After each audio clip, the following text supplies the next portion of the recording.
રાજકોટમાં આગામી 11મી જાન્યુઆરીથી વાઇબ્રન્ટ ગુજરાત રિજનલ કોન્ફરન્સનો પ્રારંભ થશે, જે અંગે રાજ્યના નાયબ મુખ્યમંત્રી હર્ષ સંઘવી અને પ્રભારી મંત્રી જીતુ વાઘાણીએ કલેક્ટર કચેરી ખાતે પત્રકાર પરિષદ સંબોધી હતી, જેમાં તેમણે જણાવ્યું હતું કે વડાપ્રધાન મોદીના હસ્તે મારવાડી યુનિવર્સિટી ખાતે વાઇબ્રન્ટ ગુજરાત રિજનલ કોન્ફરન્સનો પ્રારંભ થશે। સૌરાષ્ટ્ર અને કચ્છના સર્વાંગી વિકાસ માટે આ આયોજન ગેમ ચેન્જર સાબિત થશે।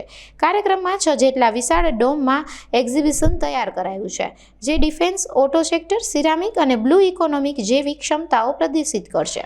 આ કોન્ફરન્સમાં વિવિધ દેશોના રાજદૂતો, 5000થી વધુ ઉદ્યોગ જગતના દિગ્ગજો, રોકાણકર્તાઓ અને નીતિ નિર્માતાઓ હાજર રહેશે।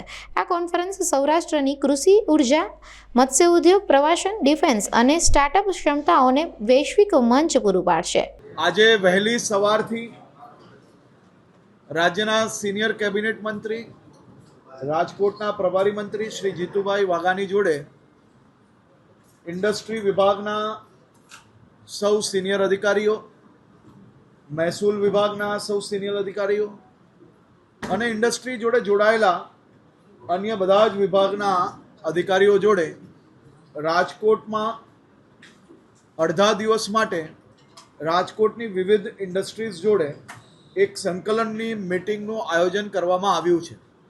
આ બેઠકમાં તમામ વિભાગોની એક ગ્રુપ મીટિંગનું બી આયોજન કરવામાં આવ્યું છે, જેનાથી જે ઉદ્યોગકારો છે, જે એમએસએમઈ, જે નાના ઉદ્યોગકારો છે, આ બધા જ લોકોને પડતી નાની મોટી મુશ્કેલીઓ કે વધુમાં વધુ ઇન્વેસ્ટમેન્ટ કઈ રીતે ઝડપથી સૌરાષ્ટ્ર અને કચ્છ રિજનની અંદર લાગુ પડી શકે તે માટે કઈ રીતે એને શું મદદની જરૂર છે તે માટેની આ બેઠકનું આયોજન કરવામાં આવ્યું હતું। આ બેઠકમાં ખાસ કરીને વિવિધ સંગઠનો દ્વારા થોડા દિવસ અગાઉથી બી પ્રશ્નો મંગાવવામાં આવેલા હતા અને પ્રશ્નોના માધ્યમથી અનેક પ્રશ્નોની અંદર કઈ રીતે નિકાલ લવાય તે માટે વિભાગોએ એક સંકલન બેઠક પહેલાંથી કરી લીધી છે અને આજના દિવસે આ અલગ અલગ સંગઠનો જોડે બી આ બાબતે ચર્ચાઓ કરવામાં આવશે। આપ જાણો છો કે રાજકોટ એ આવનારા દિવસોમાં એક ગુજરાતનું ખૂબ જ મહત્ત્વનું મેન્યુફેક્ચરિંગ સેક્ટરની અંદર ગ્રોથ એન્જિન છે જ, પરંતુ હજી બી વધુ ઝડપથી રાજકોટની અંદર વધુ ઇન્વેસ્ટમેન્ટ દેશ અને દુનિયાભરના કઈ રીતે આવી શકે તે માટે રાજ્યના મુખ્યમંત્રી શ્રી ભૂપેન્દ્રભાઈ પટેલના માર્ગદર્શનમાં વાઇબ્રન્ટ ગુજરાતને આ વખતે રિજનલ સમિટમાં આયોજન કરવામાં આવ્યું છે। પહેલાં મહેસાણા થયું, મહેસાણામાં બી ખૂબ જ સફળતાપૂર્વક વાઇબ્રન્ટ ગુજરાતનું આયોજન થયું છે। હવે 11મી તારીખે વાઇબ્રન્ટ ગુજરાત રિજનલ સમિટનું જે ઇનોગ્રેશન સેશન છે તેમાં દેશના લોકપ્રિય પ્રધાનમંત્રી આદરણીય શ્રી નરેન્દ્રભાઈ મોદીજી આ કાર્યક્રમની શરૂઆત કરાવશે અને વાઇબ્રન્ટ ગુજરાત રિજનલ સમિટ રાજકોટમાં આયોજન થવાથી રાજકોટ અને કચ્છની અંદર હજી બી ખૂબ મોટા પાયે ઇન્વેસ્ટમેન્ટ આ વાઇબ્રન્ટ ગુજરાત દરમિયાન અને આવનારા દિવસોમાં આવશે। આદરણીય પ્રધાનમંત્રી શ્રી પોતે જ્યારે વાઇબ્રન્ટ ગુજરાત રિજનલ સમિટમાં રાજકોટ આવતા હોય તો એનાથી બી રાજકોટની અંદર મેન્યુફેક્ચરિંગ સેક્ટરમાં એક ખૂબ મોટું સ્થાન બનવા તરફ આગળ વધી રહ્યું છે। રાજકોટ પોતે જ હમણાં સુધી તમામ સેક્ટરની અંદર ખૂબ જ સારી રીતે પ્રોગ્રેસ કરી રહ્યું છે, પરંતુ હજી વધુ ઝડપથી કઈ રીતે પ્રોગ્રેસ થઈ શકે તે માટે આજે સૌ વેપારીઓને, સૌ ઉદ્યોગકારોને, સૌ મેન્યુફેક્ચરરોને વધુ સરળતાથી કામ કરી શકે તે માટેની આ બેઠકનું આયોજન કરવામાં આવ્યું હતું। ગુજરાત રાજ્યની ઔદ્યોગિક નીતિની વિવિધ યોજનાઓ હેઠળ આજે 10,435 ઉદ્યોગ સાહસિકોને 956.51 કરોડની રકમની સહાયનું વિતરણ કરવામાં રાજકોટથી આવ્યું છે। સૌરાષ્ટ્ર અને કચ્છના છેલ્લા 7 દિવસમાં 137 ઉદ્યોગકારોને વિવિધ યોજનાઓ જેવી કે ટેક્સટાઇલ ઇન્સેન્ટિવ ટુ ઇન્ડસ્ટ્રીઝ યોજના, પર્યાવરણ યોજના, ઔદ્યોગિક માળખાકીય સુવિધાઓની યોજના, લઘુ ઉદ્યોગો અંગેની યોજનાઓ હેઠળ કુલ રૂપિયા 661.73 કરોડ રૂપિયાનું મંજૂરી પત્ર બી અહીંયાથી આપવામાં આવ્યું છે। હજી બી ઝડપથી જે ઇન્સેન્ટિવ સ્કીમ છે એ ગુજરાત દેશમાં સૌથી ઝડપથી લોકોને ઇન્સેન્ટિવ આપવાવાળું રાજ્ય છે, પરંતુ આનાથી બી વધુ ઝડપ કઈ રીતે થઈ શકે તે માટે રાજ્યના ઇન્ડસ્ટ્રી વિભાગ દ્વારા છેલ્લા અનેક મહિનાઓથી રાત દિવસ કામગીરી ચાલુ છે અને મને વિશ્વાસ છે કે ગુજરાતમાં જે પ્રકારે મોદી સાહેબના સમયથી ગુજરાત દેશમાં સૌથી વધુ ઇન્વેસ્ટમેન્ટ લાવવામાં સફળતા પ્રાપ્ત કર્યું છે.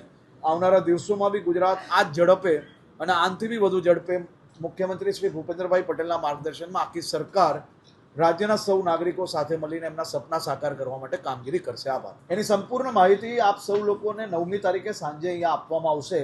એની સંપૂર્ણ તૈયારી થઈ ચૂકી છે, પરંતુ હજી બી એમ્બેસીઝ જોડે જ એનું કામગીરી ચાલુ છે. એટલે 9મી તારીખે સાંજે તમને લોકોને સંપૂર્ણ ડિટેલ્સ આપવામાં આવશે. જે પ્રકારે આજે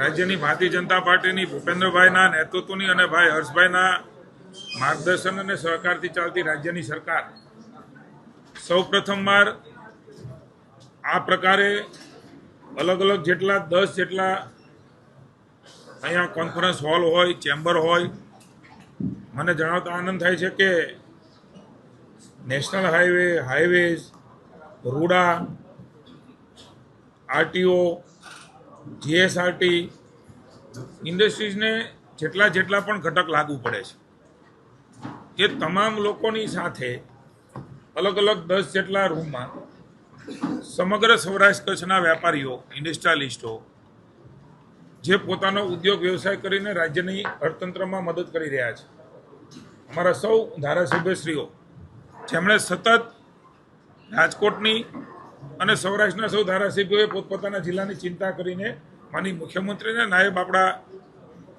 માનનીય મુખ્યમંત્રી હર્ષભાઈ જે ઉદ્યોગ પ્રધાન પણ છે એમને વાત કરી અને એમના કારણે સૌ પ્રથમવાર આ પ્રકારે એક ઝોનની અંદર રેવન્યુ એસીએસ આવે, ઇન્ડસ્ટ્રીઝ એસીએસ આવે, તમામ અલગ અલગ ડિપાર્ટમેન્ટો, હું તમને ગણાવું તો 22 જેટલા ડિપાર્ટમેન્ટો, એમના અધિકારીઓ, એમની સાથે એમના પ્રશ્નોની અને આગામી રોડમેપની ચર્ચા થાય.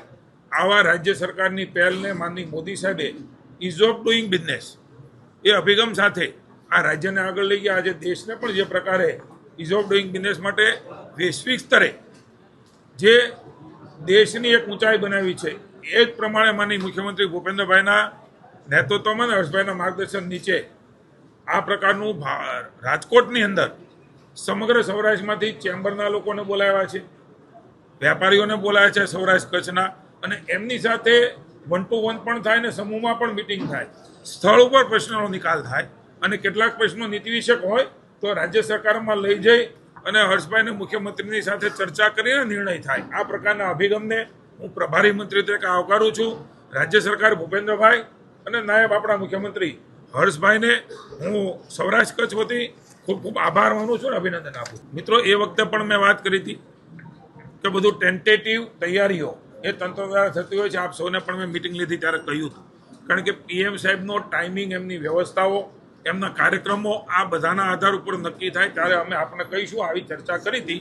સ્વાભાવિક છે એનો સમય બચે અને આપણને જાજો સમય મળે એ પ્રકારે મોદી સાહેબ હંમેશા જાજામાં જાજો સમય એની ફળશ્રુતિ કેવી રીતે મળે.